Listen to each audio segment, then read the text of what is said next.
Well, I was scared, nervous. I was just like, oh my God, I'm really going to run Jackson like prison. I thought it was going to be hard. And it just kind of frightened me. And I was like, I don't want to go there. When I came, I just had heard a lot of rumors that it was going to be hard. It's like a mini prison, a prison for kids. Like people saying they gonna get raped and you gonna get bullied and jumped on, get your food took and all that. Yeah, I didn't know what was gonna go on. I just felt like I didn't know if how safe I was gonna be. I was kind of like, oh crap. I thought it was gonna be like there was gonna be killings and there was gonna be like raping and you were gonna have to sleep with other people. How big are these dudes gonna be? Because I'm not that big of a person. There's gonna be a lot of raping going on. I thought we was going to have to be digging holes like a real prison. So I came prepared to fight and stuff like that, but I didn't end up having to.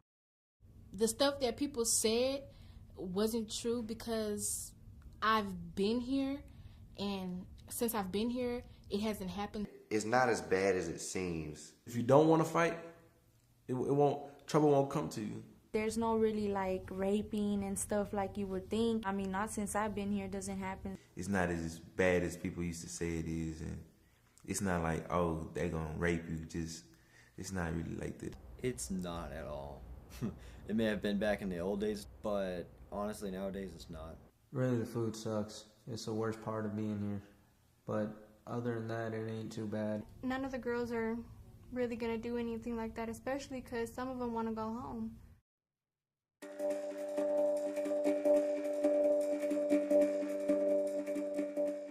This is the United States of America. We have a Constitution that ensures us fundamental rights to exist. People mention that they lose their rights. I feel like a lot of our students actually gain more rights here. When they think of giving up rights, they're thinking of, well, I can't just get up and go. We're not here to take away your rights. You're given those rights.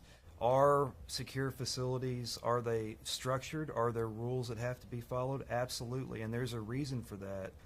With that being said, that doesn't mean that you forego or that you give up your rights as a human being.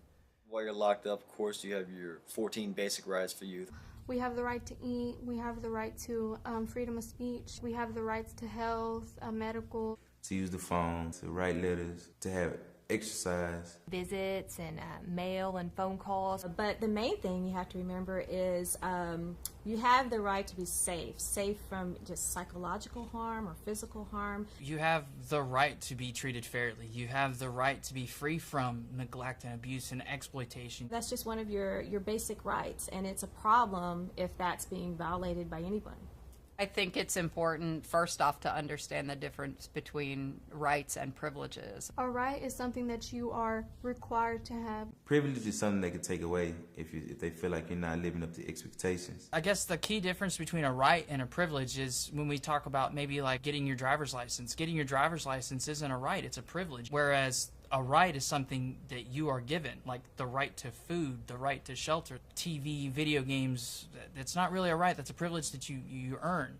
Other people have rights, too. So yours cannot infringe upon somebody else's. So you have the right to be physically and sexually safe and to express your points of view, but to do that in a way that is appropriate and respectful of other people. Sometimes safety and the concern for others may kind of take a front seat in some cases, but it's not that we're denying any of your rights.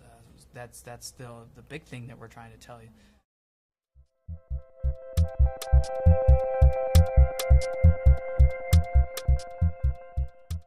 It's really normal for kids, out in the free world to kind of experiment sexually, to have relationships with other people. That's really kind of part of growing up. So one of the challenges is when you get locked up and you're inside of a fence, now we have a responsibility to make sure we're keeping everybody safe. And so that's why we have to say while you're here, we have zero tolerance, meaning it's not allowed at all. Zero tolerance is a philosophy, and it's certainly not meant to be oppressive, but it's a mindset that we want our employees to really implement in terms of their vigilance in looking at what's going on. Zero tolerance means like Sexual abuse and harassment is not tolerated at all. It's not going to happen between a staff and a kid or a kid with a kid. They're not going to tolerate it, at all. We do not tolerate any type of inappropriate relationship, including sexual harassment, abuse. That means is prohibited on our campus. It's not going to happen in the facility. Those that do it will be prosecuted. Basically, if it happens, the person who is the abuser is pretty much guaranteed a charge. We have three angles that we look at for zero tolerance. No youth on staff, no staff on staff, and no youth on youth. I mean, basically anything that you can think of that is sexual is prohibited. Hugging, holding hands, touching in any way. Not respecting people's physical boundaries, standing too close. Kissing is definitely a no-no. Sexual harassment, sexual abuse. Sitting too close on the couch. Sitting underneath a blanket together on the couch. Anything of a physical touching nature is not allowed. And there's no such thing as consensual sexual contact here, and that has to be, in order to create a safe environment, you have to have a zero tolerance policy. Zero tolerance is really partly about what you can't do or shouldn't do, but also partly about what you can and should do. You find yourself in that situation where someone is attempting to do something to you, put the brakes on whatever they're trying to do to you, and immediately find a staff. Once something is reported, we act on it, and we take it out to the full extent of policy, to the full extent of the law. We're not here to slap you on the hand. We're here to make sure that you're safe, and if something's been violated, especially your rights, we want you to know that we're going to take care of that. And that's because we need to make sure that we're keeping everybody safe. I think the alternative of not having a zero tolerance policy would be that we'd see circumstances where there would be bullying. We would see sexual misconduct pervasive, whether that's from staff to youth or youth on youth. It keeps your mind focused on doing positive things instead of getting in trouble for something minor that'll end up hurting you in the long run. You're going to be more relaxed, and you're going to be able to think more of a, I'm not going to have to worry about this, I can go about my day. Zero tolerance just kind of makes it safe. You can't do any of it. And so if you have any doubts, don't do it. Talk to staff and find out.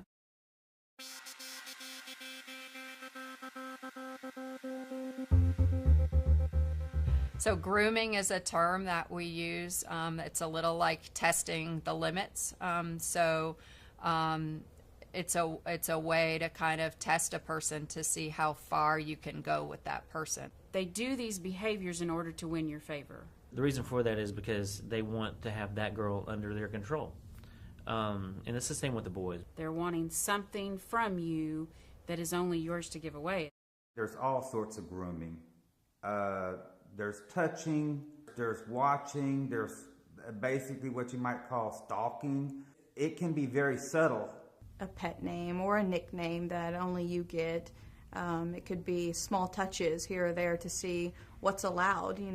How will your reaction be if this person touches you on the back and then they touch you on the leg and then they try to hold your hand, and eventually it may move to a kiss on your cheek and then a kiss on your lips. And so it's small behaviors that increasingly grow, each time. If they're just being too friendly with you, if they're just trying to get in your personal space. If they see you are struggling with something, to get on your good side, even if it's not in their nature, they would help you with your schoolwork, or they would give you their pudding at supper. Then they might stand a little too close. They might brush their hand on your hand, or accidentally bump into you.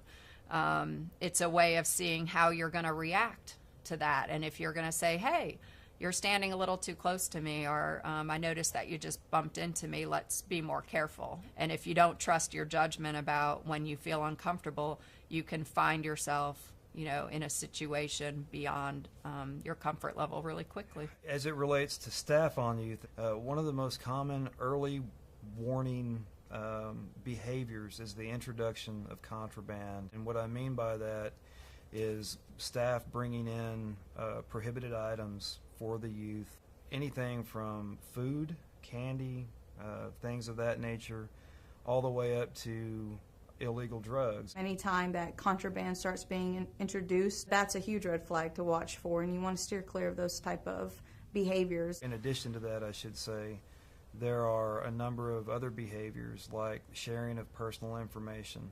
It might be starting off with a conversation that's of a personal nature, like the staff member telling you what they did over the weekend or asking you your sexual preferences. It's not really an appropriate relationship for that staff member to be having with you. Under no circumstance should a staff be talking about what's going on in their personal lives, their sex lives, their marital problems, their money problems, things of that nature. So that, to me, is also an indicator of something that could lead up to sexual abuse. Bullying. Bullying plays a part because there's somebody on the dorm that want to control other people. You have a new girl come to the dorm, and you'll see the girls that are more aggressive, a little bit stronger, and I'm not talking physically. I'm talking the way they present themselves and take charge of the other girls. They will immediately focus on that new girl. You're going to have people that's what they did in the free world, was they victimized other people to get their own needs met. Them the same type of people that feel like you have to owe them something back, and then that's how extortion comes into play. Whether it's someone trying to extort your food during the cafeteria time, or whether it's someone trying to bully you in the rec yard, please let us know. You make that call, we're going to dispatch help to that particular unit for you to make sure that we need to either remove you from that environment as the victim or whoever's victimizing you there. If you keep constantly getting bullied, you can tell the staff and ask to be put on a program where the staff have to watch you. But remember, it doesn't matter how small you are, how young you are, you have the right to report those kind of things. So don't be afraid to not do that. You don't have to take bullying. You don't have to take that kind of approach, or that's your only recourse is to give in. There's somebody here.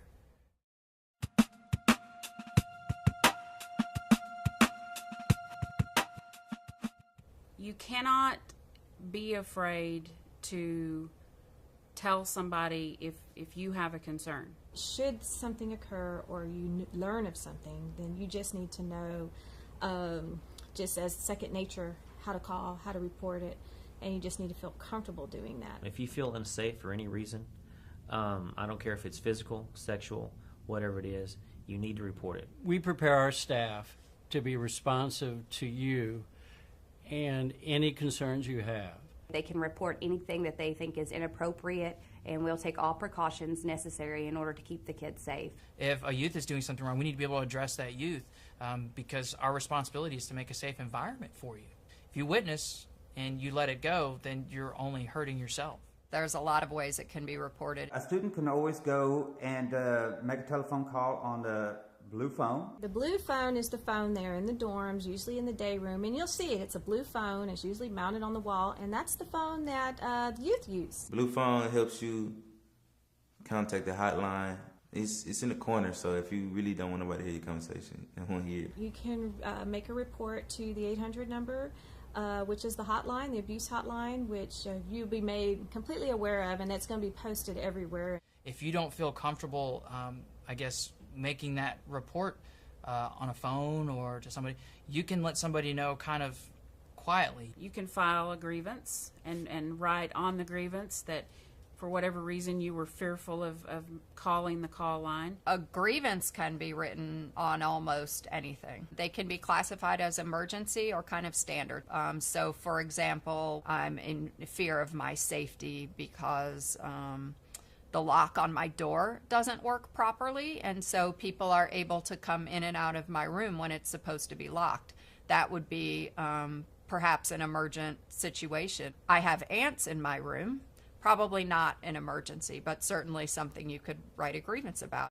You can report to anyone that has anything to do with our agency. Any adult here at this facility you can report to. Even our volunteers are trained. You can tell a teacher, tell your caseworker, a volunteer if you have a mentor. The reverend or the chaplain or staff. They can talk to any JCO, any supervisor, medical staff, and they'll be very happy to take care of any problem you might have, and they'll report it to us. If you have reservations about reporting it through the traditional mechanisms, there are investigators that are on site. If you want to report to them directly, you can certainly do that. You can tell your parent or guardian and ask them to make the report. So there's lots of different ways to have your voice heard.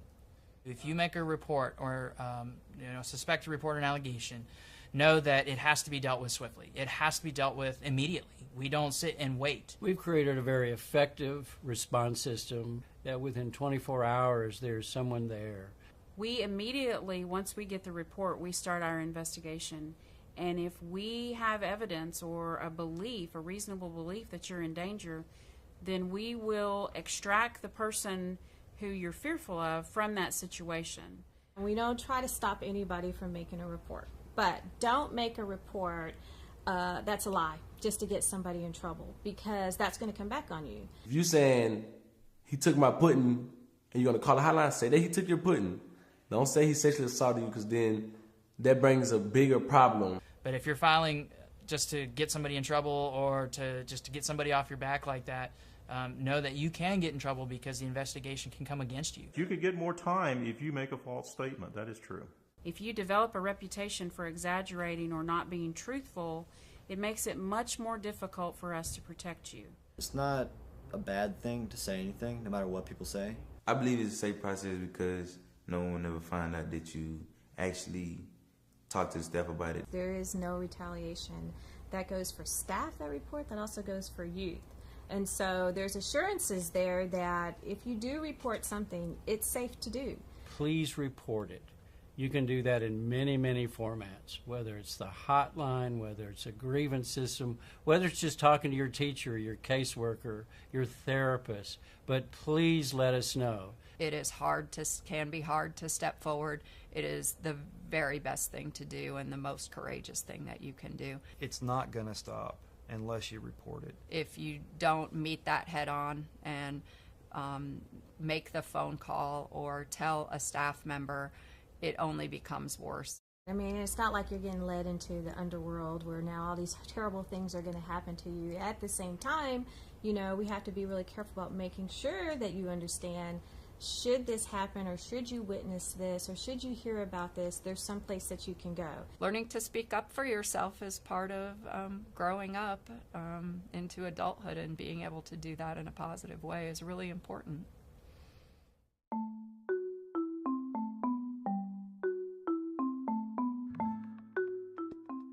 Females have a very different power structure. In female facilities, it's all about relationships. It's just all full of drama. Well, I am a girl, and we do like to talk. So some of the challenges is some girls do like to talk more than others. Oh, she's with my boyfriend. Oh, she's with my girlfriend. It's almost like a different hat that I had to put on every time I'd work with the boys and then switch over to the girls as well. Females are just different. Everything comes from the emotional level. Naturally, girls have a need for emotional attachment and sometimes for physical touch. They feel comforted by hugs. They just want to be closer, just physical proximity. They just want to be closer. This is where the zero tolerance for the sexual behavior is especially important. If you have one girl that's paying special attention to you, have that be a red flag. Because most of the time when you're in here, you don't know that person for long till you start talking to them. And most of these girls just jump into a relationship. If you find yourself being the object of someone's affection, you are going to have to be very, very clear and not engage in that type of behavior. Passing letters to each other or drawings to one another that shouldn't be passed between youth, that's a huge red flag to watch for, and you want to steer clear of those type of behaviors that ultimately lead to the next step and then the next step until you're eventually in a relationship. If any girl tries to hook up with you, write to you, or try to talk to you in any way that you do not like, you need to tell somebody. And also they need to be aware of their own triggers or issues with regard to relationships so that they're not crossing the lines with other girls.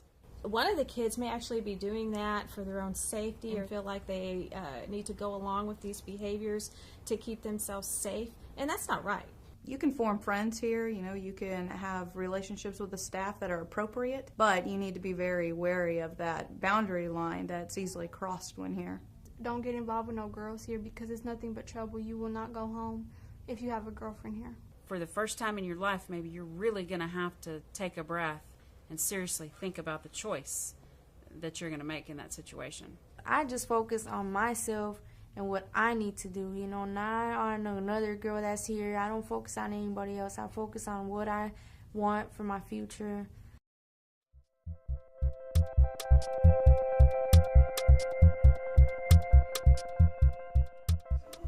To the young men and young women that come into our orientation and assessment, I want to say as the executive director of the agency that your safety is foremost in our minds. You're going into an environment that might seem scary, but over time, you'll know that it's a place for you to learn and to grow. The best guidance I give a group of orientation people is make sure you come in here with a mindset of what you want to do in life. I really think you should strive to get your education, your vocational trades, because it's going to help you in the long run. I know you're probably scared right now, and you might be even feeling a little hopeless, that it feels like 9 months or 12 months, whatever your sentence is, feels like a long time. But you are young, and in the scheme of life, however many years that we have to live, it's a very short time. And so to make the very most of it. To do that, you have to feel safe. You have to treat other people with dignity and respect, and you're going to have to take some risks about trusting people. Look for that group of kids that's on that right path and hop on that path with them. It's so many opportunities that they give you. Be an observer of people, and you will know. We all have, especially females, we do kind of have a sixth sense. We are pretty good at identifying people and being accurate most of the time. You'll be given everything you need to know. Follow those rules, read them, do what the staff asks you to do. As long as you do those things, you'll be okay. Being a behavior problem, not doing what you're supposed to do, completing your assignments, is just going to keep you here longer. And unfortunately, we have some youth that they may have just a 15-month sentence, and they could be here till they're 19 years old just because they're not doing what's expected. On the other hand, you could be somebody who gets out of here early, and you want that to be your story. Just do what you're supposed to do, and you'll be on out of here in no time at all. Work the program. Maybe all of it don't sound as promising, but in the long run, it'll help you. Believe me, I went through it. Make sure that you're staying on task with what you need to be doing. Work your programs, go to your groups, access your counseling. From those tools, you will be better prepared when you do reenter the community and be successful upon your reentry into parole. I have kids of my own, and they've been traumatized through life as well. They've had issues. They get in trouble. I'm not there to punish. I'm there to help them find the right way, just like I'm here to help you find the right way. And so the further you go and the more positive things that you do, and you start getting more privileges, and you start getting access to more things and more respect and more praise from staff, it becomes a little bit easier. Beyond that, I would just tell them, you're going to make it, man. Look, I made it through. You'll make it through. While you're here, you have the opportunity to have people to trust, to talk to somebody who's probably been through the same things that you have. This place is really great. It will help you with your life and to get it straight. You take good care of your boundaries. You know the rules. You know your rights. And you also work hard every single day to make yourself grow and be a better person. We want you to go home as quickly as possible. The courts determine many times what the circumstances are that hold you here, but again, you have a role in determining how long that is. And so my plea to you is to work as quickly as you can through the rehabilitation process so we can release you through parole as quickly as possible.